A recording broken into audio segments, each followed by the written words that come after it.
Baleag Coolzy is marketed as a compact cooling device that promises to keep you cool while using far less energy than a traditional air conditioner. The ads often make it look like it can cool an entire room in minutes. But the real question is it real cooling or just marketing? Now, to be fair, portable personal air coolers are a legitimate product category and can provide localized cooling when used in the right conditions. What it does well: personal cooling.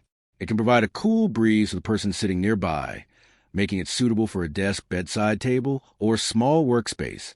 Compact and portable. Its lightweight design makes it easy to move from room to room or take with you when needed. Where the hype falls apart, it's not a true air conditioner. Most products like this are evaporative air coolers rather than compressor-based air conditioners. It won't cool an entire room. The cooling effect is generally limited to the area directly around the device.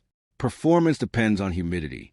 Evaporative coolers work better in dry climates and are much less effective in humid environments. So, should you buy the Baleag Coolzy?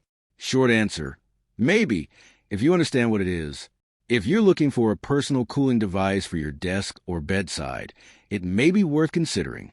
But if you're expecting to replace a traditional air conditioner, you'll likely be disappointed. Thanks for watching. Don't forget to like and subscribe for more videos.